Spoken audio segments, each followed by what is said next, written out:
Assalamualaikum warahmatullahi wabarakatuh.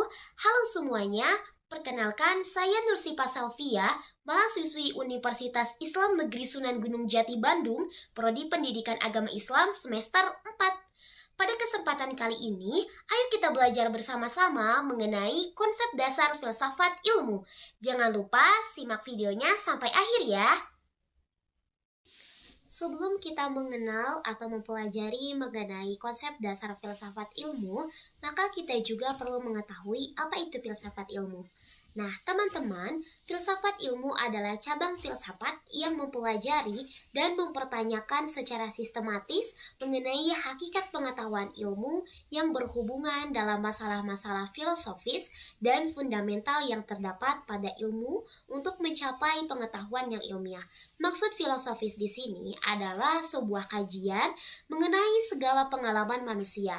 Hal yang ada dalam filosofi memuat sesuatu hal yang digunakan untuk membangun teori mengenai manusia serta disajikan sebagai landasan bagi keyakinan. Nah, jadi intinya filsafat ilmu itu adalah filsafat dengan pokok bahasan ilmu sebagai inti dari apa yang dipertanyakan mengenai kebenaran. Ruang lingkup filsafat ilmu terbagi menjadi 3 bagian. Yang pertama, ontologi, yang kedua, epistemologi, dan yang ketiga, aksiologis. Untuk itu, mari kita bahas satu persatu mengenai ruang lingkup filsafat ilmu. Pertama, ontologi. Ontologi secara bahasa berasal dari bahasa Yunani, yakni dari kata onto yang artinya ada dan logos yang artinya ilmu. Maka dapat kita pahami secara bersama bahwa ontologi adalah ilmu yang membahas tentang keberadaan. Ontologi juga merupakan cabang dari ilmu filsafat yang membahas mengenai sifat atau wujud, atau fenomena yang ingin diketahui oleh manusia. Selain itu, ontologi sering dikenal dengan nama metafisika, yakni ilmu yang menggunakan atau berhubungan dengan substansi yang berasal dari makhluk hidup. Ruang lingkup yang kedua yaitu epistemologi. Kata epistemologi juga berasal dari bahasa Yunani, yakni dari kata episteme yang artinya cara dan logos yang artinya ilmu. Epistemologi juga sering disebut dengan ilmu teori pengetahuan yang membahas mengenai asal, metode, sifat, dan batasan pengetahuan manusia. Sehingga dapat dipahami bahwa epistemologi adalah ilmu yang membahas bagaimana cara seorang ilmuwan bisa membangun ilmunya.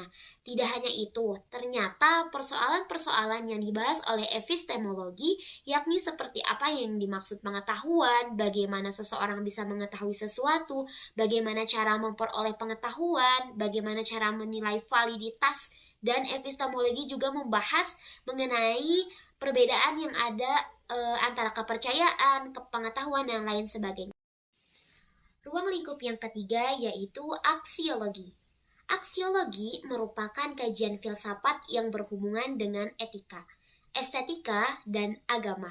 Aksiologi sendiri masih berasal dari bahasa Yunani, yakni dari kata aksios yang artinya nilai dan logos yang artinya ilmu.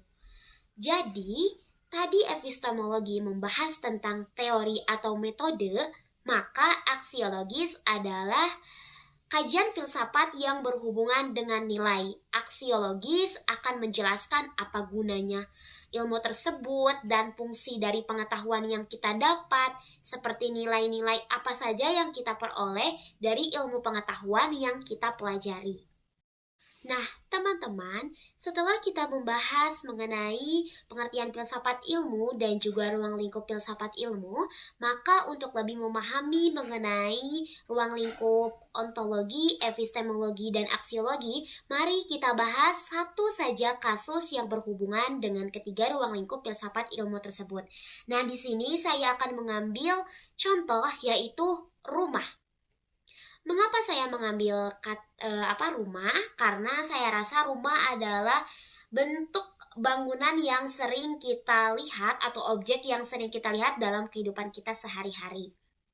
Nah, kita bahas dari segi ontologinya. Kenapa kita bisa menyebut itu rumah? Apakah kita melihat karena rumah itu bentuknya seperti itu, atau karena melihat fungsinya seperti itu, atau melihat karena orang yang tinggalnya di dalam situ? Jawabannya, jika kita jawab menggunakan versi ontologi, kenapa itu disebut rumah? Karena kita melihat dari segi keberadaannya, karena kita melihat dari bentuknya bahwa itu adalah rumah. Kemudian jika kita melihat dari segi epistemologinya, kenapa itu bisa dikatakan rumah? Karena itu bisa dilihat dari caranya, cara pembuatannya. Rumah itu dibuat menggunakan semen, batu bata, dan desainnya seperti itu, dan lain sebagainya. Kemudian jika kita lihat menggunakan versi aksiologi, kenapa itu disebut rumah?